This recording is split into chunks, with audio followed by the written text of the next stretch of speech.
दोस्तों, ये लड़का की कहानी सुनने के बाद यकीन नहीं होगा कोई अपनी जान बचाने के लिए किस हद तक जा सकता है। 26 अप्रैल 2003 एरन रेस्टोन नाम का ये लड़का हैकिंग करने के लिए एक ऐसी जगह पर जाता है जहां दूर दूर तक कोई नहीं था। लेकिन कुछ देर बाद दो लड़कियां आ जाती है। दरअसल ये लड़कियां रास्ता भूल चुकी थी। एरन इसे देख लेता है और इनकी मदद करने के लिए इनके पास जाता है। वो इन्हें शॉर्टकट रास्ते से ले जाने की बात कहता है। ये शॉर्टकट रास्ता छोटा है लेकिन रिस्की डेंजरस था, क्योंकि वो दोनों लड़की भी यहाँ पर एडवेंचर के लिए आई थी। इसलिए वो एरन की बात मान लेती है और उसके साथ साथ चल पड़ती है। ये जिस रास्ते से जा रहे थे वहाँ से एरन की पैर फिसल जाता है और वो सीधा नीचे गिरता है। लेकिन जहाँ पर वो गिरता है वो पर पानी से भरा एक तालाब था, इसलिए वो बच जाता है। थोड़ी देर बाद दोनों लड़कियां भी नीचे जंप करवा लेता है। काफी देर तक ये तीनों पानी में एंजॉय करता है और थोड़ी देर में वो टाइम भी आ जाता है जब एरन को इन दोनों लड़कियों से अलग होना था, क्योंकि एरन अभी हाइकिंग के लिए जा रहा था। वहीं पे ये लड़की अपने घर वापस जा रही थी। लेकिन अलग अलग होने से पहले ये तीनों साथ में एक सेल्फी लेते हैं और फिर अपने अपने रास्ते निकल पड़ते हैं। अभी एरन थोड़ी दूर गया ही था, तभी दोबारा से उसका पैर फिसल जाता है और वो एक बहुत बड़े पहाड़ से सीधा नीचे चट्टान के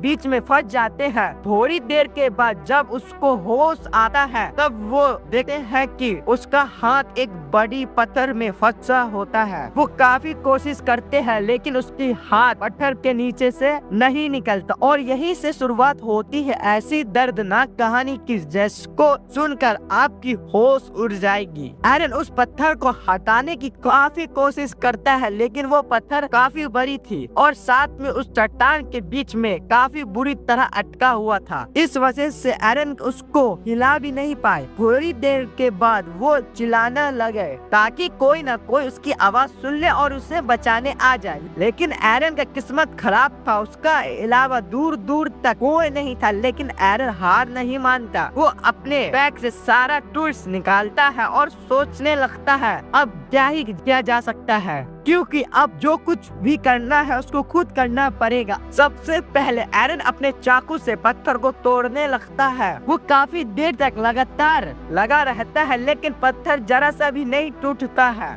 ऐसा इसलिए हुआ क्योंकि एरन का चाकू था वो काफी कमजोर था और ऊपर से एरन इस तरह से फंसा हुआ था जो ज्यादा जोर से भी नहीं लगा सकता था। देखते देखते रात हो जाती है। एरन वहाँ कई घंटों से फंसा हुआ था और अब तो पूरी तरह थक चुका था, लेकिन वो फिर भी लगा रहा ताकि कैसे न कैसे करके वो अपनी हाथ छुड़ा सके। देखते देखते एरन को वहाँ 25 घंटा हो जाता है और इस टाइम तक वो हार मान चुका था। वो अब अपने कैमरा ऑन करता है और उसमें ये सारी स्टोरी रिकॉर्ड करता है जो जो अब उसके साथ हुआ था। अब एक ऐसा टाइम आ चुका था जब एरन का खाना भी खत्म हो चुका था और उसके साथ साथ पानी, और साथ में एरन हर तरीके से ट्राई कर लिया था लेकिन उसकी हाथ पत्थर के नीचे से नहीं आ रहा था। जब एरन ये सारी चीज रिकॉर्ड कर रहा था तभी उसे पहाड़ के ऊपर किसी आदमी का आवाज सुनाई देता है। वो जोर जोर से चिल्लाने लगता है ताकि किसी तरह उसकी आवाज ऊपर वाले आदमी तक जा सके।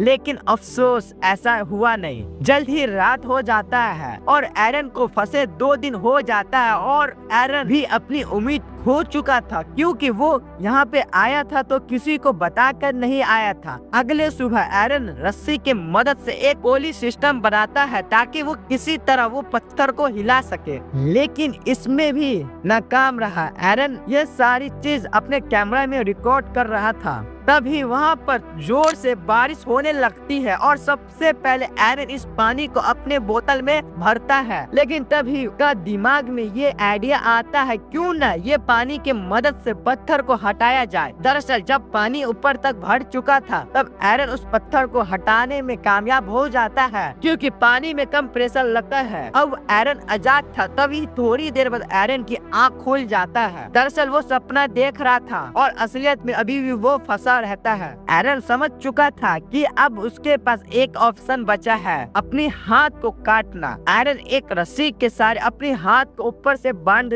लेता है और चाकू की मदद से उसे काटने लगता है। थोड़ी देर में हाथ से बहुत सारी खून बहने लगता है और दर्द के मारे बेहोश हो जाता है। अगले दिन जब उसकी आँख खुलती है तब तक खून बहने की वजह से काफी कमजोर हो चुका था। कमजोर इतना वो गिव अप करने वाला था। वो अपने चाकू से उस पत्थर पर डेट तारीख लिखता है और साथ में एक RIP का साइन बना देता है और इतना लिखने के बाद वो दोबारा बेहोश हो जाता है और 6 दिन बाद उसकी आँख खुलती है। तब वो ये बात समझ चुका था कि अगर उसे बचना है उसे हाथ काटना पड़ेगा, लेकिन इस बार वो अपने हाथ को घुमाकर पहले हड्डी तोड़ लेता है और स्क्रीन को चाकू से काटने लगता है। आप इमेजिन करिए उससे ये करने में कितनी दर्द हुई होगी और वो मेंटली पेन हुआ होगा, वो हम एग्जाम्पल भी नहीं कर सकते। आखिरकार 6 दिनों के बाद एरन अपने हाथ को काट कर वहाँ से निकल जाता है, लेकिन अभी भी उसकी प्रॉब्लम दूर नहीं हुई थी। पर तो आ गया था, लेकिन अभी भी दूर दूर तक उसे बचाने वाला कोई नहीं था।